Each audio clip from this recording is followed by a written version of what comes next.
They're starting. Okay, we're now live. So, hello everybody. Welcome to Talking About Survivor. I'm Christiana Ellis. With me is my good friend Mike Mayteen. Hello. Trying a different camera angle this time, which we have a little bit of a feedback this time. He actually suggested it, but we'll get to that in a moment. I'm still not sure about it, so if anyone else has a strong opinion about it, maybe let us know. Otherwise, I'll figure something out. But right now, I don't know, do you want to just jump right to the feedback? Yes. I think that's probably the thing to do since it's not really about the latest episode yet. But what we heard from our old friend Mike K. from SoCal. Yes. He says, "Hi, Christiana and Mike. Finally got a chance to check out your Google Hangout / YouTube video archives. Cool. One suggestion for Christiana, you should raise your webcam / laptop up to eye level so we aren't looking up at you and to avoid the overhead lights reflecting on your glasses." It's actually the computer monitor that was making that reflection. But anyway, otherwise, point taken. The tricky thing is that it's like where I've got my monitor, it's actually about 6 inches above the height of the base desk, so that the monitor's right at eye level, which means when I put the camera on the top of the monitor, it's higher. Anyway, the comment continues, referring to Natalie and Baylor at Exile Island, because last time we talked about, well, how hard is it there really? So in Baylor's extra video at Exile Island, it appears to be filmed before the rain, and she is happy to get away. And there's a link to that video clip. In Natalie's extra video, she explains how they immediately were able to make fire, but then how tough it was when it started to rain. She says they put their dry clothes into a vase and stayed in their bathing suits during the rain. There's a link to that video as well. Then referring to the immunity challenge, in Dale's extra video, he explains that they misplaced the third piece. That's what we had talked about in terms of why they got stuck for so long on that, that spot, because they got to where they were doing the third piece and then stayed there for the whole duration of the other team winning the challenge. But they misplaced the third piece. In other interviews, I think he said upside down. So in this case, not misplaced as in lost, but as in placed wrong. Right. And which threw off the rest of the puzzle. And there's a link to that as well. And then he says, thanks as always for your excellent analysis / podcast. Thank you. Yeah. Thank you, Mike K., for writing your comment. We appreciate it. If anyone else listening would like to leave us a comment, you can head on over to christianaellis.com and leave a comment on the podcast notes there. Or, tweet at me or, leave comments on the video. And my dog is chewing on something under the desk, which is just always the thing. It's not noisy this time. We can't hear it. Well, good. I'll leave her alone then for now. So that's the feedback for this time. So let's just jump right into the episode. So we had a merge and a quit. Yeah, so someone quit and we didn't go to tribal council. End of show. Yeah. I was complaining last time, I think, about feeling like not a lot happened. Definitely. Or was that last time? It was maybe the time before. But no, it was last time. Yeah. This episode, I actually feel like there was... I feel like even though there wasn't a lot of big actions, that there was definitely groundwork laid in establishing the new dynamic of the merged tribe. Yes, but it was so anticlimactic when she quit and then they still didn't... Like, sometimes when someone quits, they still go to tribal council. Yeah. And I kind of wanted that in this one because we did have some excellent groundwork laid. I wanted to see the payoff. I agree, and it's kind of frustrating in that sense because it makes us want to know what would have happened if they had actually gone to tribal council, and if what would have happened, and now with another 3 days to process everything, it might be different. And them's the breaks in this game, but at the same time, you're right that it made for an anticlimactic end to the episode, especially because Julie quitting wasn't exactly like this stunning shocker. You know what I mean? It's like, I didn't guess that it was going to happen exactly, but once we hear her starting to talk that way, it's kind of like, oh, okay. Yep. I mean, she was nearly there on that one rainy night they talked about when they had to do the rain without the tarp. Like, she was almost quitting right there. And so she had seemed to rally a little bit, at least. She talked about that, but she still wasn't fitting in socially with the rest of the tribe anyway, which I think probably both contributed to her decision to withhold the trail mix, but then also made the response all the worse. Yes. It was such an interesting little element to it that I think part of what was also anticlimactic is that we never really had a big blow-up at the camp about it, right? Everyone was just very passive-aggressive about it, and then she quit before they could really even have a conversation about it. Everyone else talked about it, but then it was very passive-aggressive. Like, even Alec, being the only one to even say anything at all, just kind of says a little too loudly in earshot, "Gosh, I wish I had some trail mix right about now." Yeah, and he's like, I mean, someone had to say something to her. And it's like, and everyone's like, really? No, really, you really didn't. And you didn't actually really say anything to her. Yeah. You said a thing around her. Right. Yeah, and it was a little bit like what we had seen with Drew, is that they both just seem to have this attitude of there's no need to consult with everybody. You can just make moves and say things like that. You don't have to. I mean, it's one of those things when you have 10 people there who all know, I guess it's actually 11, right? Who all know and are all mad, and none of the rest of them are saying anything.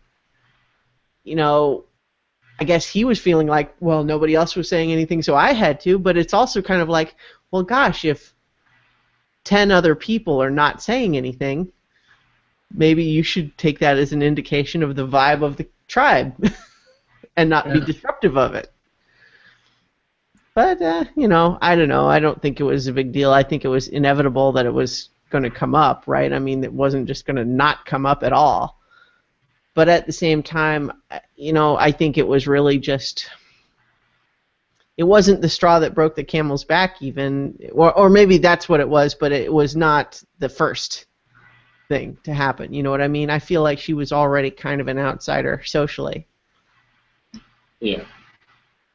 It almost felt like there was sort of some self-fulfillment to the stealing the trail mix. It was almost like she stole it so that she would, not that she knew they would steal it and that would give her a reason to quit, but I feel like she knew what she was doing was going to aggravate somebody in some way, and it would sort of expedite, like, her being able to leave and feel like it was okay. Well, one of the things... Sorry, go ahead. No, I was just saying that's a thing that happens sometimes where people set themselves up to, either fail or, get into a situation where they get the result they want based on an action that they take that doesn't necessarily seem connected.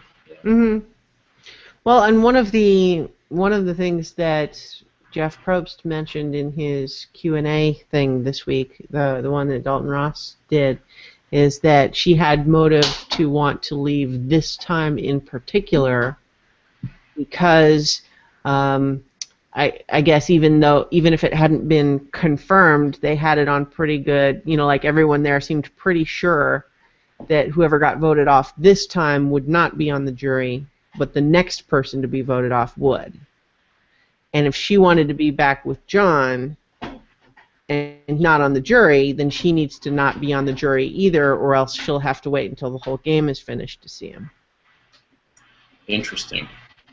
Yeah, so that might be why, for example, even though they were almost ready to go to tribal council, she decided to quit rather than just tell everybody to vote her out, which would have had less, visible stigma in terms of the public reaction, right? But I guess the concern was that she wasn't sure that they would, even if she asked them to, and that would mean that she didn't get to, go be reunited with John right away. That's an interesting perspective. Makes sense, though. I don't know if that doesn't necessarily directly connect to the idea that the trail mix might have been sort of either a conscious or subconscious self-destructive act in terms of her game. I feel like it had to be because, if she truly just wanted to steal the trail mix and hide it from everybody, she wouldn't have just left it at the camp while she went off to sunbathe or whatever. Well, yeah, I don't know. That's definitely an aspect of it. It seems like the way she was acting in her first confessional about it was more a matter of, I didn't even really think about it as I am hoarding it and specifically keeping it secret so much as I put it in my bag and didn't really think twice about doing so until I realized everybody else was looking for it, and then it's like, oh, well, I kind of don't want to give it up and share, so I'm just going to hide it, continue to hide it. Right, but if she had decided she was going to do that, she would have carried it around with her, Yeah. Which she didn't do. Yeah, I think ultimately in hindsight, it's almost certainly true that for this season, they wanted John Rocker on the show, and it was blood versus water, so they brought her on too. And I'm sure that they decided that she was going to be able to do it, but it's also probably a case where not only was she not specifically recruited for her own, personality and so on, but she's also not necessarily a big fan of the show, which usually that's what they want, is one of those two things, right? Like either they're a big fan of the show or they're really interesting in some other specific way, or both, ideally. But in this case, I think her interesting specific thing was primarily that she was John Rocker's girlfriend. And the other thing that she mentioned that they commented about a lot. Huh? What? Her other two interesting things. Oh. Oh, there's Luna. Yeah. See, that's maybe one fringe benefit of this camera angle is that... you can see Luna's butt. Yep.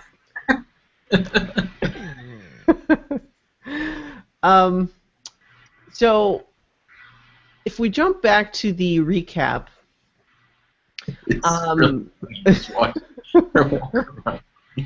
Why do you think I got her? I get to just watch her walk around like that all the time. Awesome. Anyway, what we were talking about at the end of last time was what the hell did Keith think was happening? Like, why was he okay with this whole plan to split the votes? Yes. And the answer apparently was he wasn't. Nobody told him. And it's his own dumb fault for not being more aware of what's going on. Yes, I was. I loved this part of the episode because it did not the, I wouldn't say redeem Keith because he didn't need any redemption in my eyes, but it kind of clicked him into game mode a little bit, and he realized that he'd just been kind of minding his own business, and that might not be the greatest strategy because he missed out on something pretty important. And I like that he was aware of that he figured out what had happened and what he needed to do better to ensure it didn't happen again. I continue to be impressed with him, not as a, powerhouse game player, but I feel like he's interesting.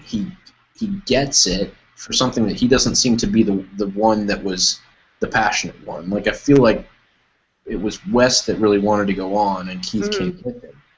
And he's kind of making the best of it. But I like how he's doing it. So. Yeah, I agree. I think I'm liking him more than I'm impressed with him. You know.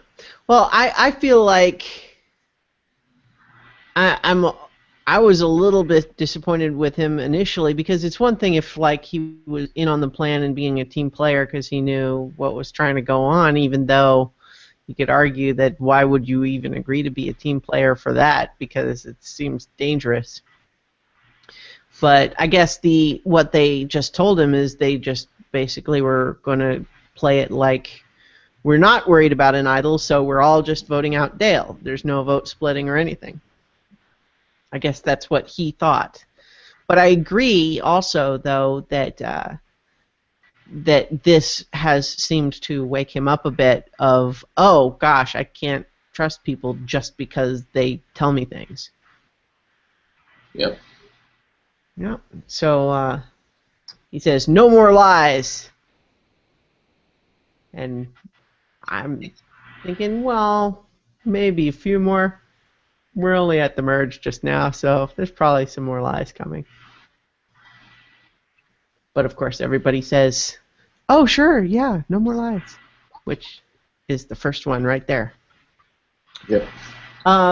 Which is also not like, it's not like he came into the next confessional and been like, well, I addressed it with everyone, and they all said they're not going to lie again, so we're good.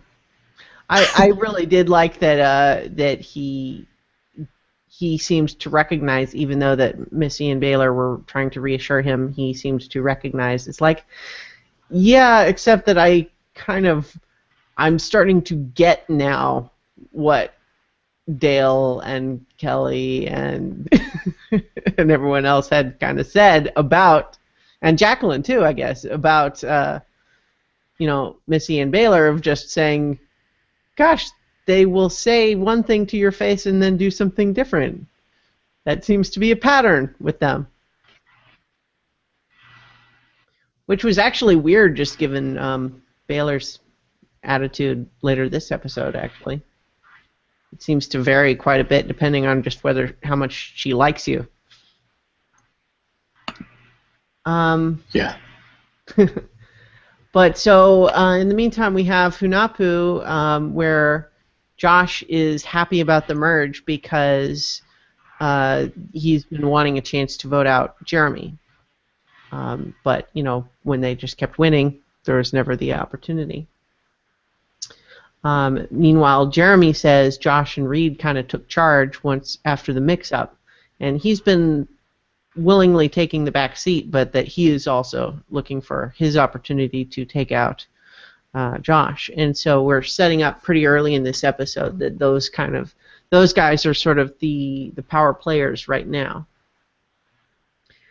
Yeah. What do you think? The best part of the episode, though, was to see that they never had to vote anybody out, so they had this kind of hidden, like they've been dying to play against each other, and they just had never been equipped to do it. And this was like almost the perfect scenario for that, because had it happened when they were a smaller tribe, it would have been much more difficult. Now that there are a lot more people involved, it's a lot easier to align against somebody that was in your old tribe. Mm-hmm. Mm-hmm. They almost had to play nice until now. So it was. I like it. What I really liked. What? I said until nothing happened with it. Okay. I like too that it is a rivalry based on mutual respect. You know what I mean? It's not about like, oh, I don't like this guy, or oh, he's mean to me, or oh, they betrayed me and I'm mad now and I have to get revenge or anything. It's really all just about each of them recognizes the threat in the other and says, all right, for my game, I think I need to get rid of that guy because otherwise he's going to mess me up. Yeah, I mean, finally, we get to watch some actual Survivor. I think that's what made this the most disappointing for me. Yeah, just that we kind of got some good buildup that didn't go anywhere. We're just gonna have to wait. You know, survivor delayed is survivor deferred. Yeah, and some of the best, like I said, best strategic gameplay of the season. People actually, like you said, out of respect, like they're aligning against each other because they're both really, strong players. Mm-hmm. And it was fun to watch that develop and to watch, Jeremy make those early moves that really made it look like he had it in control, and Josh kind of, panic-eyed, like Jeremy's making moves. So he's talking. Well, we're gonna end up on the wrong end of the numbers. Look who all he's talking to. Ooh, how are we gonna? Oh, there's our in. That was so much fun to watch.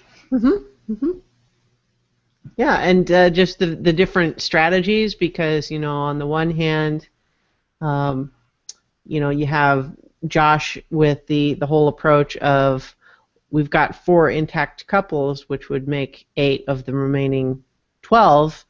Let's sell those people on the idea that let's keep the couple solidarity thing going and vote out the singles. And then, we fight it out when we get to 8. So there's that pitch, but then there's also just the pitch of, we've got this sub-alliance and let's keep that strong, and use that to pick off the people that we think are dangerous that are not in our alliance.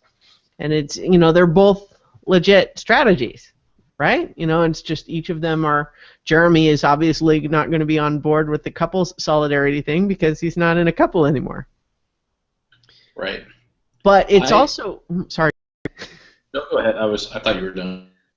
I was just going to say it's also a little interesting though, that. Well, no, I guess I take that back because I was going to say some of the other singles, it seemed like they weren't necessarily. Like Alec is a single, and yet he wasn't included in Jeremy's planned 7. And I wondered kind of why that was. Well, see, that's why I actually preferred Jeremy's plan to Josh's. Is it wasn't. He didn't draw it along the lines of it's all the singles plus. Alec. No, Alex was single. Plus the couple that he'd recruited. Right, yeah. Because that actually makes it harder to recruit the couple if you've aligned it like that. So by leaving Alec out, it makes his pitch stronger because these are the right people outside of blood versus water ties. These are the people I want to be with. That's his pitch. Mm-hmm. If he has all the singles and they're going after a couple or two, it's harder to sell that because it's almost like, oh well, it's just the strongest guy on the singles making a play. It makes it more reactive instead of proactive. So by leaving Alec out and not ever addressing it as, we're singles versus the couples and we want you couples to come with us. It's here are the people that we want. Yeah. Regardless of single or couple. And by leaving a single out, you can't say, oh, well, you're just saying that. You're all the singles. It makes it so much stronger. And I really liked how he did that. And while Josh's makes sense in the let's go with the path of least resistance, which let's get a simple message that everybody can rally behind. Hey, we're all couples. We want to be here longer with our loved ones. We can knock off singles for a few weeks. That was a good try, but Jeremy's was much more powerful at the beginning. Yeah, it's. I liked too that they each had a legit strategy, but that the 2 plans weren't just 2 sides of the same argument. You know what I mean? They weren't one side wants couple solidarity against the singles and the other side wants the singles to break up the couples. It was two completely different angles, and they were not pulling directly opposite each other, which was kind of just a neat, it's neat that it doesn't just degenerate into pick a side. It's really which plan do you think sounds better? Mm-hmm. So let's see what else do we got. Of course, I was very appreciative of John and Jacqueline making the joke about nobody wants to date somebody who doesn't make the merge. Yeah. So good thing we both made it. Yeah, we can keep dating. Yeah. Yeah, clearly they are both fans. Yeah. And because I've actually heard that not only had John Rocker been recruited, but that potentially they had also been recruited to be on the show. I had read some article that suggested that. And whether or not that's the case, they're clearly both well-versed in how the game works. Right. Well, enough that they can quote past seasons. They can quote past seasons, and even deeper than that, they have managed to make themselves the power couple swing vote without really leveraging it. They hold court and hear what both sides have to say without that arrogance of, we're the swing vote, you have to do what we want. Like they don't make anybody promise them anything. They don't say, well, we'll only go with you. What can you what can you offer us? Right. They don't ever say that. They just sit and listen. And they very passively have established themselves as the swing vote power couple, which is, as we've discussed, the right way to do it. Because you're never going to hide that you're the swing vote. But when you try to leverage it, that's where it becomes the problem. Well, and I like, too, that they're thinking about the right things. It's like later in the episode when it seems like John has changed his mind to go with Josh rather than Jeremy. And he actually talks about, you always have to be wary of jumping ship on an existing plan because then you just come in at the bottom on whatever the new totem pole is. And so I like that they're thinking about that, but he's saying, it's like I think you have to balance that risk against just what seems like the better long-term play. And I have to confess, I think if you were in a couple in the game right now, you want to do the things that you can to make sure that couple is preserved. And so as a result, if saying let's take 4 couples until we're all that's left, that's, that gets you to final 8. And plus your loved one is still there. So even if your loved one is still there, but it becomes a thing where you're the last couple or maybe one of the last 2 couples and everybody else is a single, they're going to start looking at your block of 2 votes and think they need to do something about that. Yep. So I have to say I feel like from John and Jacqueline's perspective, I actually agree that it would be in their benefit to go with Josh and Reed's plan. What do you think?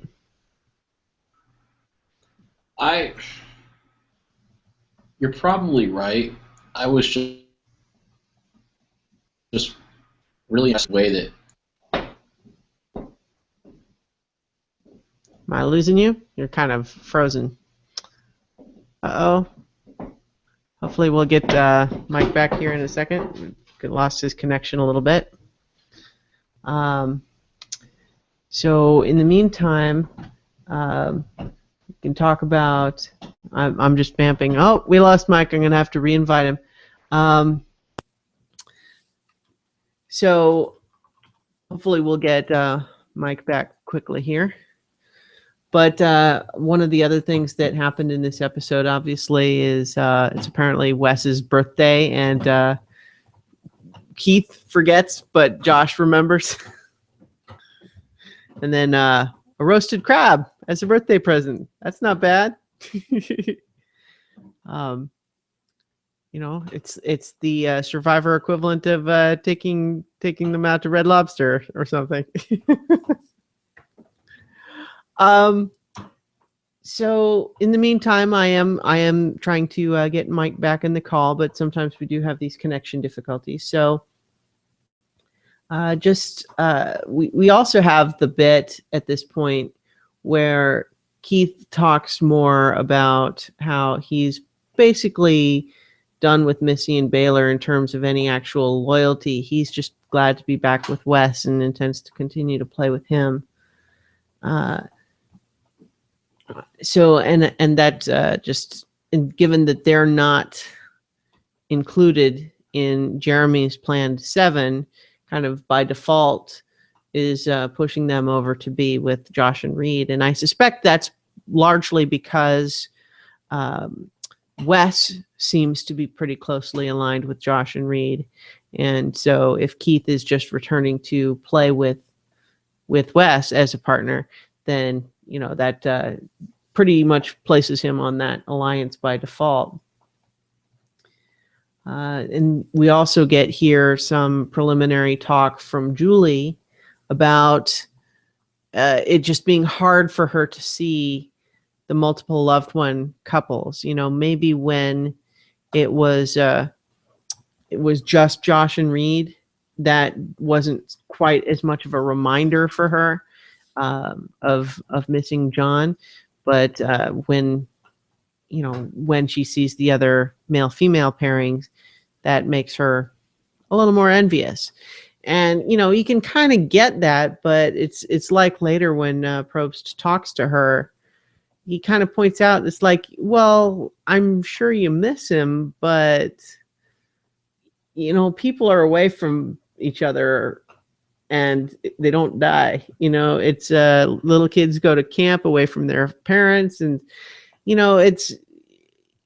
I think it's probably a valuable life skill to recognize that even when you do miss someone and you would rather be with them, you can get through that experience. And so but at this point here, obviously she's not really talked about quitting yet. She's just feeling lonely, and I think it was also just indicative at this point that she was, as I was saying earlier, she's feeling left out. She's feeling a little bit ostracized. Oh, I think we're getting Mike back. Hopefully we'll get his audio and video here back in a minute. So I think with Julie, she is feeling left out. So she's not only lonely in terms of John, but she is also not bonding very thoroughly with the rest of her tribe, even though, at least there seems to be some level of relationship there with Missy. And welcome back. I was kind of just vamping a little bit as I was bringing you back in. I was just talking about how at about this point in the episode, we had Julie talking about how it's hard to see the other romantic couples on the show. Made her miss John. Okay. And so I think it's also, though, like I was saying earlier, that I think it was not only just a symptom of missing John, but also just because she had not formed close relationships with the other people there on the tribe. That's why it probably made her miss him all the more, just because she didn't really have anyone else to lean on in that way. Yeah, she was lonely. Yeah. Mm-hmm. And then I also just briefly talked about how apparently it was Wes's birthday, and Josh remembered it before Keith did. Well, Keith never actually remembered it. He remembered because he was reminded. Wes had a birthday in front of him. Yeah. It's like, oh yeah. But I don't know. He roasted a crab for him. I made this joke already, but I'll make it for you too. It was the Survivor equivalent of taking him out to Red Lobster for his birthday. It's funny.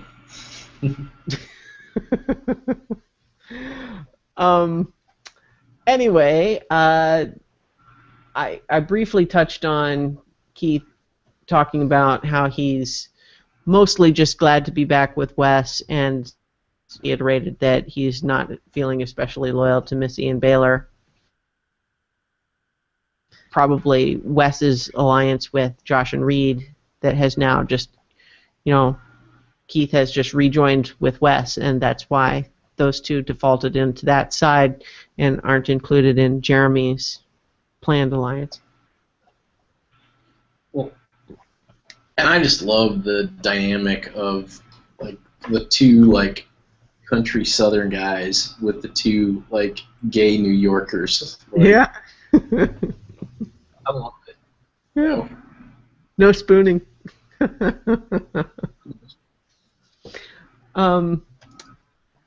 So we have at this point, you kind of already mentioned it, but this is about the point of the episode where we have Josh's crazy eyes of Josh and Reed basically just discussing that, hey, Jeremy is running around doing things. We need to try to stop him. Yep. Because their original idea is that they need to try to turn Missy and Baylor, but to be on their side because they're already with Alec, Wes, and Keith, and so Missy and Baylor would make 7, which would give them the majority if they can do it. But we have that whole awkward bit of Josh finally coming up to Baylor and saying, "So are we good?" And she's like, "As far as I know." It's like, what? What does that mean? Yeah.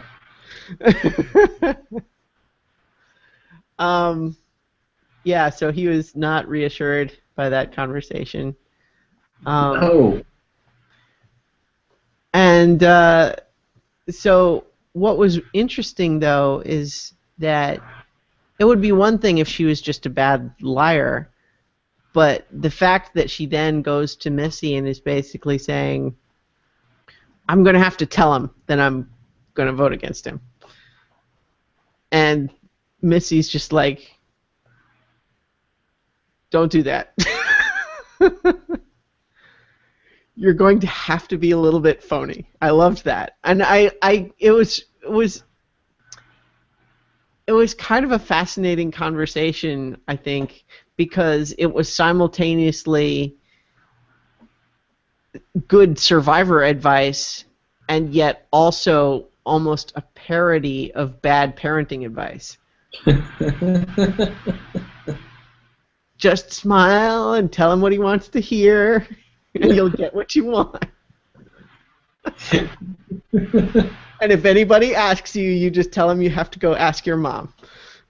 Yep.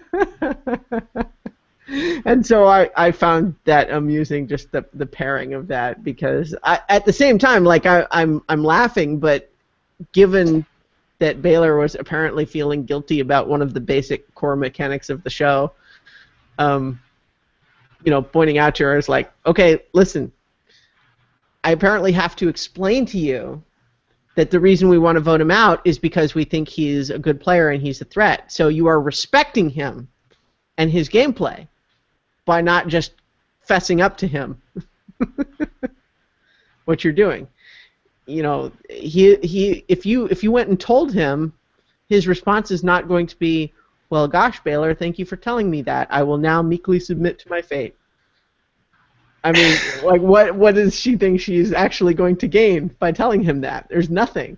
There's no gain to telling someone that you plan to vote them out. And, that's why there's always these discussions of blind sides in this, because the whole idea is if someone knows you're going to vote for them, they try to do something about it. Yeah, exactly. But yeah, so that whole conversation was so weird, and I'm actually, I've said a couple of times now how Baylor keeps providing us with all of these weird, slightly offbeat emotional scenes, like where she seems to be reacting to things just about 30 degrees out of phase with everybody else. Yeah. Where, she's just going to her mom and basically saying, voting out Josh is going to make me sad. As though that's a reason for whatever she had was going to say next. What did she think was going to happen? I don't know. At the same time, maybe it's just like her mom said. She's 20. She's still immature. This is a complex game in any case. You know what I mean? It's like it's not something that everybody just immediately has the emotional maturity to deal with. To balance the strategic elements of the game and the personal relationships, because that's something that I think everybody on the show probably struggles with. Yeah. But yeah, so you're going to have to be a little bit phony. I almost wish that should have been the name of the episode, not $1 Million Decision or whatever it was. I mean, I got a little bit tired this episode of everything being $1 million something. I mean, yeah, it's technically every decision is potentially $1 million decision. I mean, that's how the show works. Everything you decide all the way through could have an impact on the end. I hope she enjoyed her $1 million trail mix. I mean, my dad and I used to always laugh like when we'd watch. I think I probably have said this on this podcast before. When we watch sports and, an announcer, like, something happens, like a fumble in a football game, that could be a factor. Well, yes, it's a factor. Everything that happens in the game is a fucking factor. Like, that's how the game works. Yeah, it's like, yeah, it's exactly that, because everything that they're doing on the game influences every other thing that happens. But, like when Jeff is saying at the end, oh, it's $1 million quit, or, he's telling everybody else, it's like implying, whoever was going to get voted out and now doesn't have to go to tribal council, it could be $1 million save, and I'm thinking, well, yeah, I mean, theoretically, yeah, but it's also probably just as likely that whoever was going to go this time is just going to go next time instead. The thing is, you can never know what would have happened if something else had gone differently. Yeah, they played that a little much. Yeah. I mean, the thing is, it's kind of like, is the whole thing of like, well, it's possible that if I had made a cup of tea this morning, it would have made me just late enough that I got hit by a bus crossing the street. And so my decision to make tea or not was a life or death decision.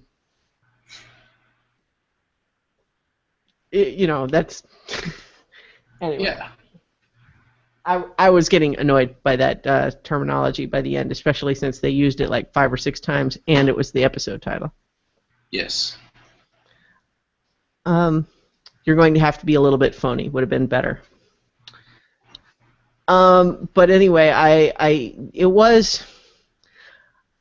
liked Missy talking about how she was happy to have Baylor like coming to her for advice and listening to her, just because on the one hand there was still that slightly amusing element of the actual advice that she was giving and the context and everything, but also just, it's a mother and daughter, and they've hinted that there's occasionally been some tension there and all that, and just having them sort of get along and play together, and it's kind of nice. Mm-hmm. Yeah. And, even if it is the right thing strategically, it is still a little weird for the advice to basically be, don't make any decisions on your own. If anybody asks you anything, you just tell them to come talk to me, to her 20-year-old daughter. But anyway, so let's see, where are we at? So I think even with all that, Josh is definitely at the point of saying, okay, Missy and Baylor are not with us. So we're just going to have to try to do something else. So they decide to try to target John and Jacqueline instead, which I think is, I mean, they're really the obvious people, because if you think about the rest of Jeremy's intended 7, Julie and Natalie are not going to fit with this whole couples strategy. Missy and Baylor is the only couple on the other side. So, there's limited number of actual choices. But at the same time, it's kind of fortunate in that sense that John and Jacqueline are also the people who are able and willing to listen to a strategic.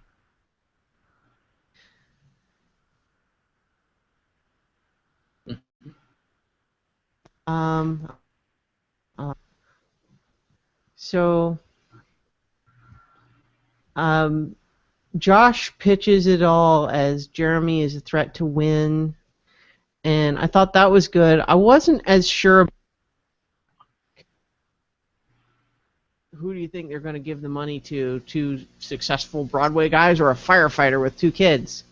Just because, first of all, I mean, that there's not really actually been much history in the show of giving people the money based on how much they deserve it outside of, you know what I mean? Like, yeah. Oh, so-and-so is a single mom, so we should give her the money, as opposed to this other guy who played better. There's not really been a history of that. The times when it's not a rewarding of strategic, it's usually personal. What? People talk about that a lot, though. Yeah, they do. Like,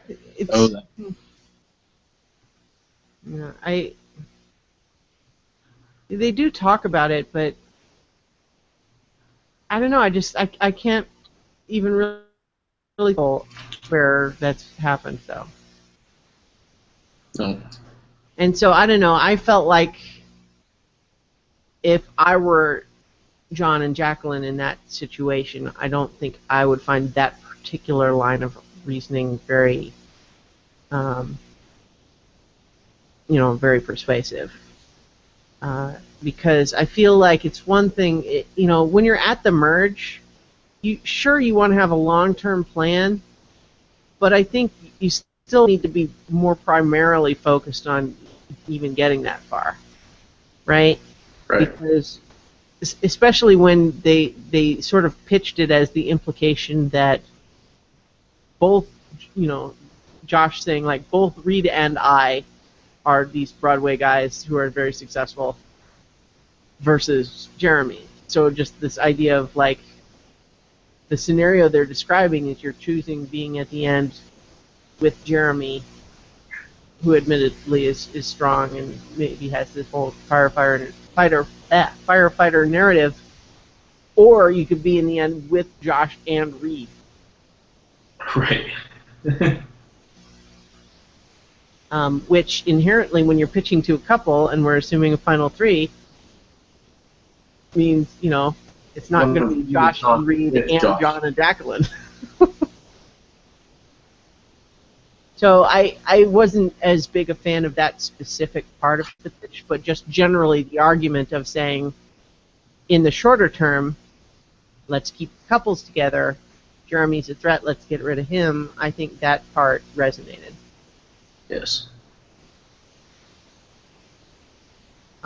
So, meanwhile, Jay and Jay, John and Jacqueline there's a lot of Jays. We've also got Jeremy and Julie. Anyway, they're happy to be in the middle again. It's like you were talking about earlier. They're playing that swing vote as a power position pretty well without rubbing it in or lording it over everybody. They're really treating it just kind of still like, an opportunity. They're presented with a set of choices and they decide to just, we're going to try to make the best one. As opposed to really making it about, gosh, I'm the one that gets to decide everything, aren't I? So I'm not sure why I did kind of a southern voice. bad swing vote player. Anyway. So let's see. We got. I think this pretty much. Oh no. Okay. So we did get the stealing trail mix bit before the immunity. Right. Which we kind of talked about a little bit. Yeah, and so you're right that it was. If she was really trying harder, she maybe shouldn't have left it in her bag back at camp and then gone off by herself without it. But, you know, it also might look weird to carry her. But, you know, but then again, maybe you should just not hide food in the first place. That's True. an option. Yeah? You could have told everybody you hear them looking for the trail mix. It's like, oh, I totally forgot I put it in my bag when we were bringing it back. Here it is, everybody. Let's share. And everyone would have said, oh, good, you found the trail mix. Let's eat it. Yep. Sure, you don't get it for yourself, but you also don't antagonize your entire tribe and make them all hate you. While also still not getting it for yourself. Yeah. It was interesting. I liked John's careful self-editing there when he's going, what a selfish little oof. Just because he kind of recognized there is no good way to finish that sentence on TV. Nope. I kind of like that. Yeah, oh yeah, that was really fun. It was interesting though, just because that plus, you know, the I can't trust someone in my alliance who's stealing food, and on the one hand, I agree this is a this is something that everyone has certainly has the right to be mad at her for. I agree completely. But I would also sort of argue that I don't think of it even as like selfish implies kind of a moral wrong to it, when I really think in the context of the game of Survivor, it's not morally wrong, it's just dangerous. You know what I mean? If you feel like you want to try to net an advantage to yourself by hoarding food, then just make sure you don't get caught. Right? Right. Because it's competition ultimately, and so if you feel like you can hoard food and get away with it, then there's nothing inherently wrong with that.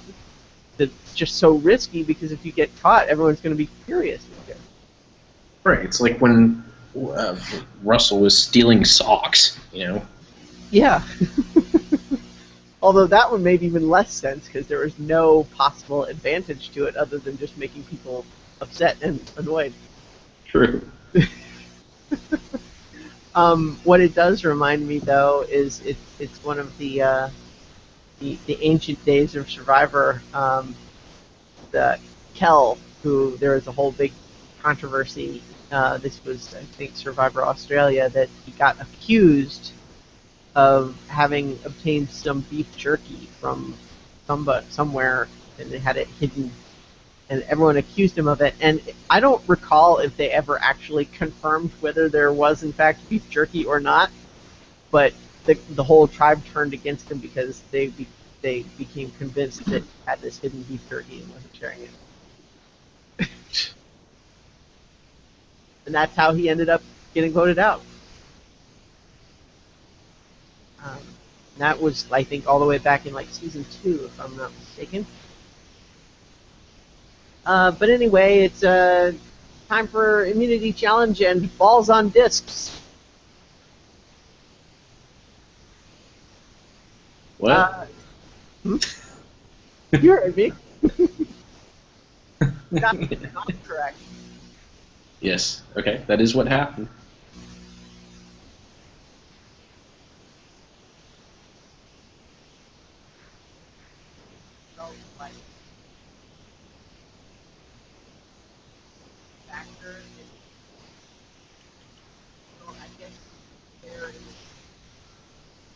Lost your audio. Oh.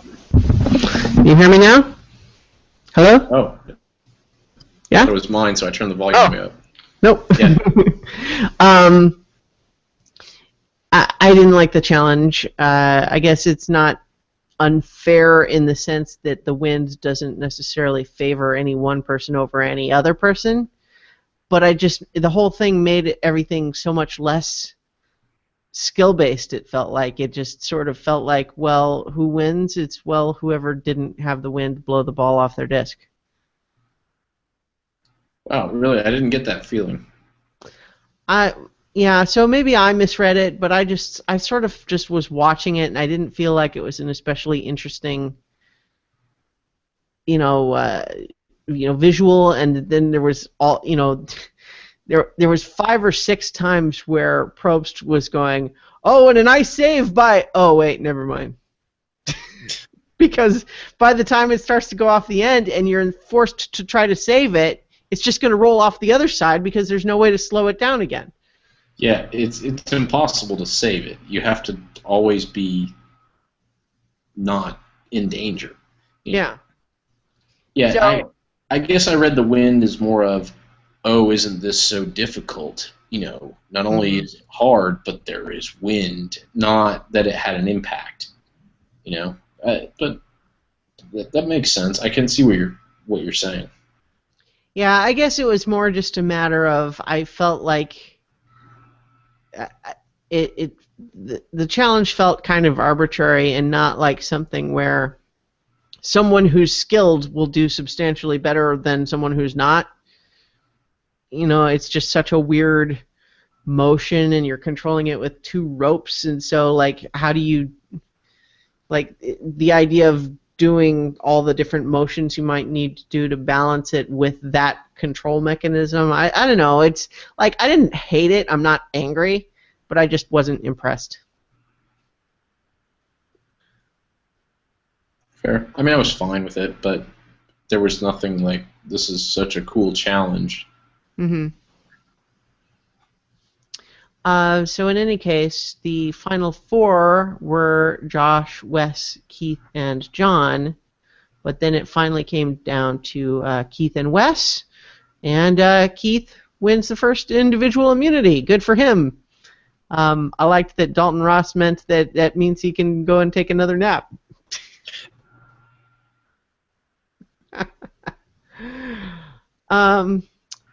Yeah, so that was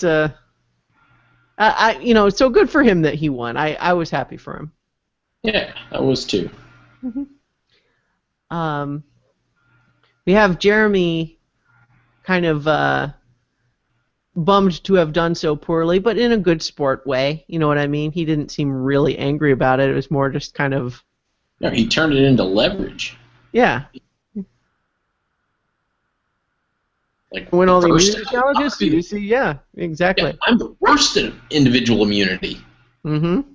This one thing that didn't require any kind of skill set. Yeah. But yeah, so I at this point though, he's still also confident that he's got the numbers on his side. And yes.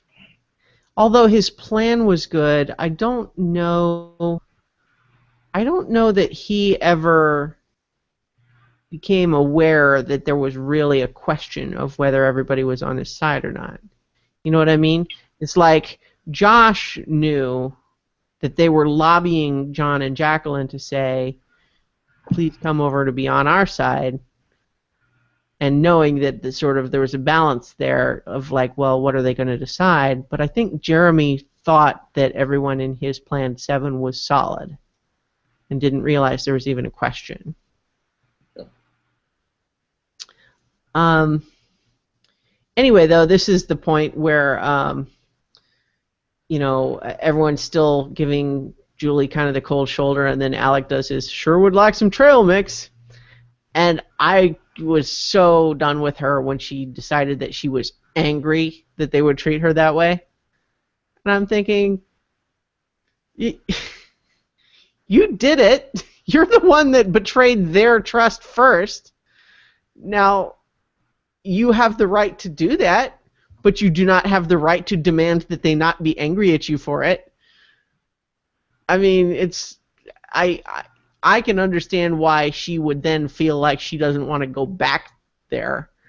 Like she's upset. She feels like she's lonely, and now she's just made everybody angry with her too. Like I get that, but for her first reaction was to be angry and hurt. Like, Yeah. well, how about you apologize? How about that? Did that even cross your mind? No? No. Yeah.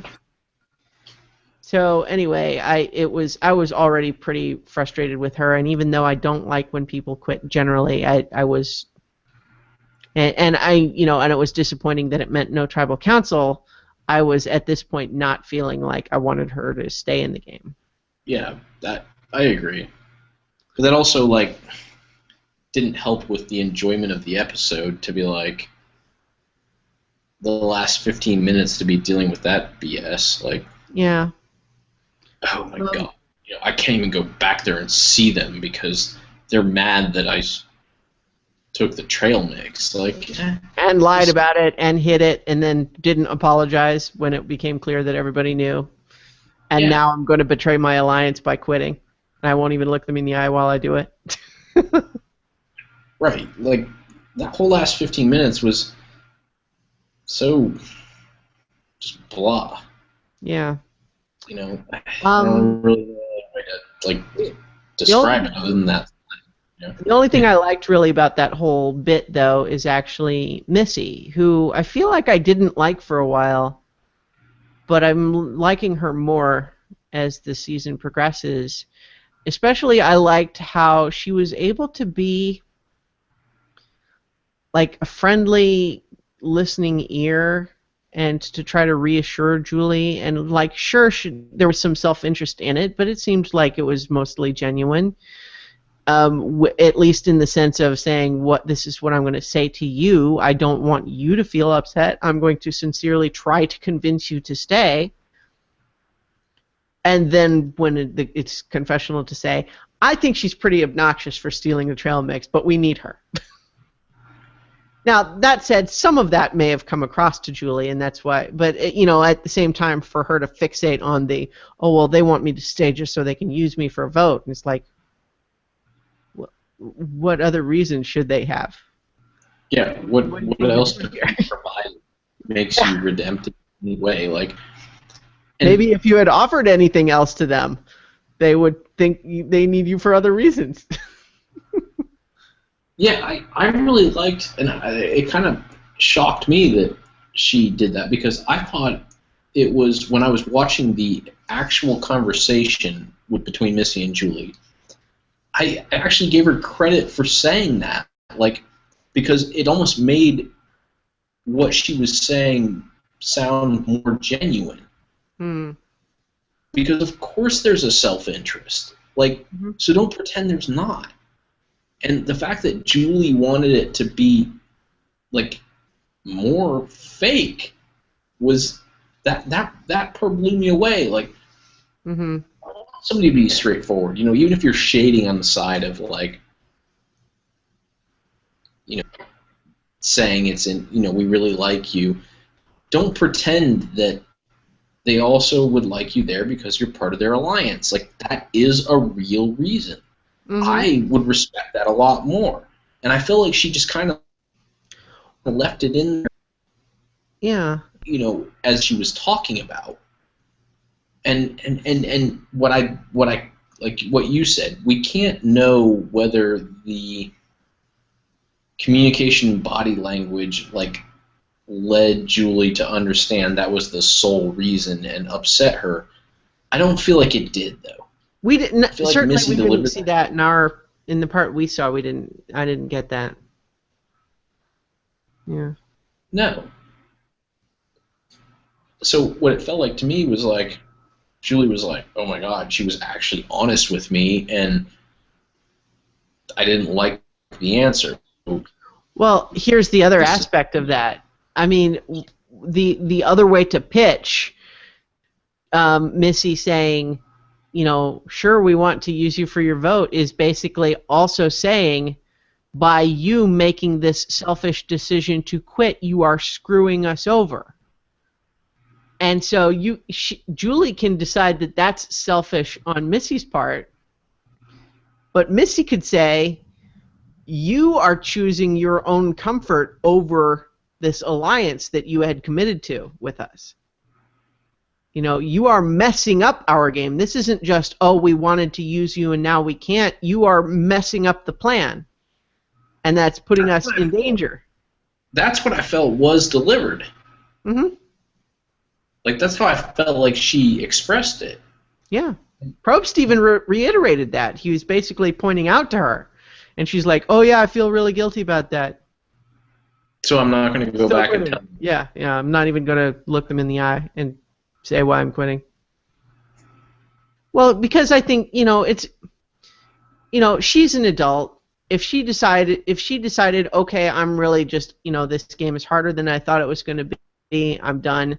I don't think my game's going to go anywhere anyway. I want to be back with John. I just have to make the decision that's right for me. She's an adult. She's entitled to make those decisions. But at the same time, she's also, there are consequences to other people, and she needs to be aware of that as well. Yeah. In particular, us. Why wasn't she thinking of us? Darn it. Well, honestly, maybe not thinking of us. Maybe she was what it was doing to other people. Decision. I mean, she wouldn't say that out loud, but part of it might have been like, you know what? They're, I don't get along with them. Mm-hmm. I don't care. I'm okay with them being screwed. Screw you guys. I'm going home. Yeah. Yeah, there might be something to it. I mean, the fact that she kind of just wandered off by herself and then contacted Probst separately and then didn't even return to camp. Yeah. Like, I'm taking my ball and going home. Yep. Taking my 2 big boobs and going home. I don't know. I didn't even know what she's barking at. So anyway, that kind of just brings us back around full circle, which is that we got some really great setup with Josh versus Jeremy, and in the Q&A, Probst says he thinks that Jeremy was going to get blindsided if they had gone to tribal council. Nice. That's what he thinks was going to happen, and that is, I think, kind of where we're left with it, at least the part that we see, because it seems like John was already convinced and had persuaded Jacqueline that going with Josh and Reed was better. Yeah, I mean, the conversation he had didn't sound like, oh, let's look at this other alternative and like this red herring edit. I mean, he was pretty much like, I'm starting to have second thoughts. Like, I think this is the right way to go. Yeah. And he felt it out with Jacqueline, and she was kind of like, yeah.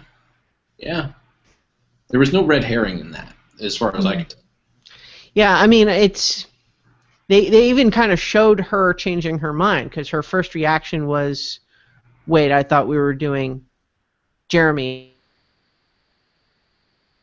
Why we're suddenly switching. Acknowledges like what happens when you go to the other side and the totem pole thing. Yeah. Like, it was not an idle decision. So, well, yeah, and basically it kind of comes down to he's thinking, I understand where your concerns are, and I even agree with them to an extent, but I still think this is the best thing for our long-term game. And she's like, okay. And so at that point in the episode, because we hadn't gotten confirmation that Julie was quitting yet, I was kind of feeling like we're getting close to the end of the episode. What sort of upset are they going to throw at us now to make it seem up in the air again, right? But then it all became moot. And lucky for Jeremy then, probably, because... A moo point. What? A moo point. A moo point? Yeah, it means only cows get it. Haha. Okay then. Have you not watched Friends? I guess I don't remember that one. Yeah, that was a Joey line from Friends. I believe that. Moo. Well, that's what it is. He's like, no, it's a moo point. You know, like only cows get it. It was pretty good. It was a great show. Very good writing. Good show. Yeah. Anyway. So we have Probst go back and have them all sit on a log in the rain, apparently. That was weird when he's like, I'll sit on that log. Yeah. It didn't look like it was raining hard, but a couple of them had like their hoods up and stuff like that. So I think it was probably sprinkling at least. The one other thing that I had in the note from when Julie was actually talking to Probst was that how she felt judged and she didn't like that, and I was just thinking, yeah, well, maybe don't go on a national television show that's this competition. I mean, that's not the way to avoid getting judged. Anyway, so that's that thing with me about like, oh, don't judge me. Oh, I'm being judged. Yes, that's life. Everyone is being judged all the time. That's just what happens.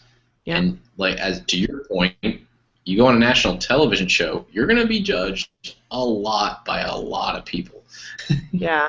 Although, if it's just a matter of people on the internet or wherever being mad at her, the fact that she's John Rocker's girlfriend probably just means that quitting Survivor is going to be the least of her problems. I imagine she gets enough grief on account of that, more so than she probably will from this.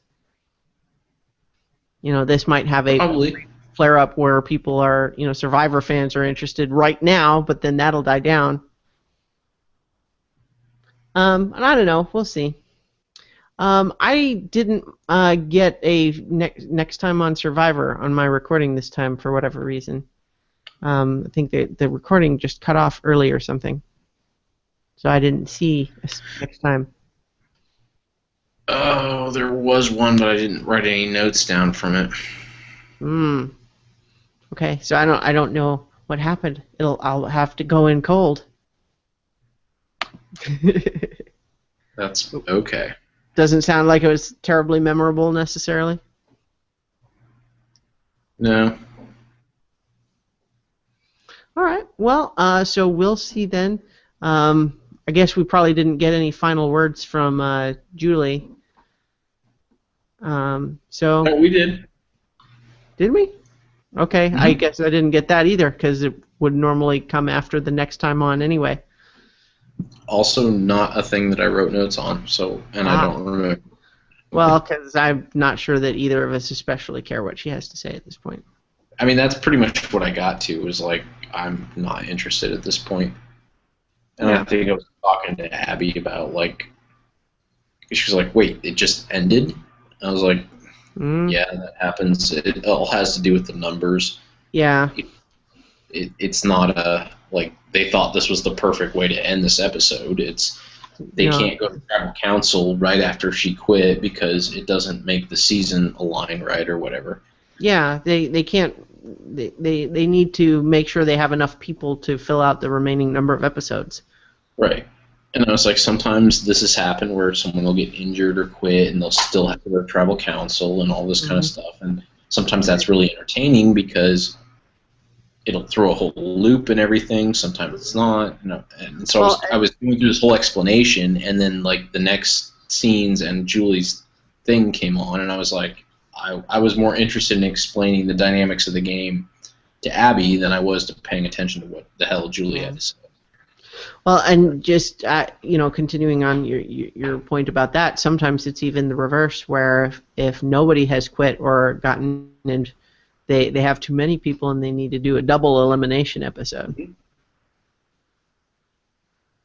But in any case, we'll see next week on Survivor San Juan del Sur. Hopefully we'll get an actual tribal council and rematch for John versus Jeremy. Oh, sorry, I started. When a guy breaks up with his girlfriend, You might what as is well an leave this on the appropriate amount of time to wait before you make a move? What are you watching? Oh, I'd say about a month. Really? Let's say 3 to 4. Half hour. What is that? Friends. When it's your Oh. assistant, never. All right, Rach, the big question is, does he like you? Right? Because if he doesn't like you, this is all a moot point. Huh.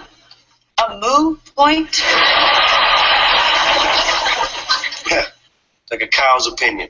It just doesn't matter. It's moo.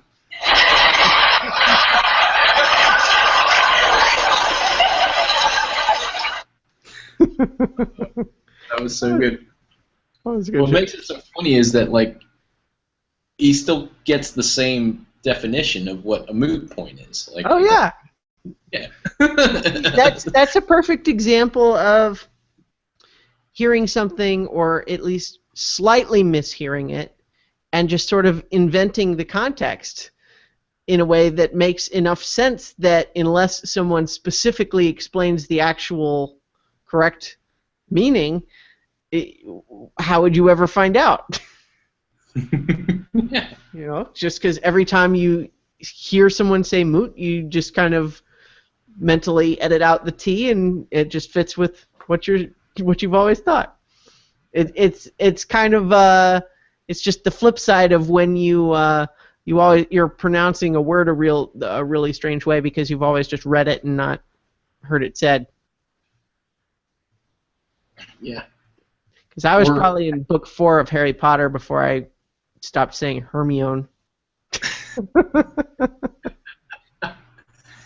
Or I think actually in this episode, Keith replied or says that he could care less. You know, that's one of those expressions where, you know what you mean by it. Everyone knows what you mean by it, but you didn't say it. You know. Yep. I actually I noticed that too. Yeah. But anyway, so Okay. that probably does it for this time on talking about Survivor. Thank you everybody for listening and or watching. If you would like to leave a comment, then you can head on over to ChristianaEllis.com and leave a comment there, or tweet me at Christiana Ellis. And do you want to give out your Twitter, Mike? At Mmeeitin. At Mmeitin. All right. Thanks for listening, everybody. Thank you.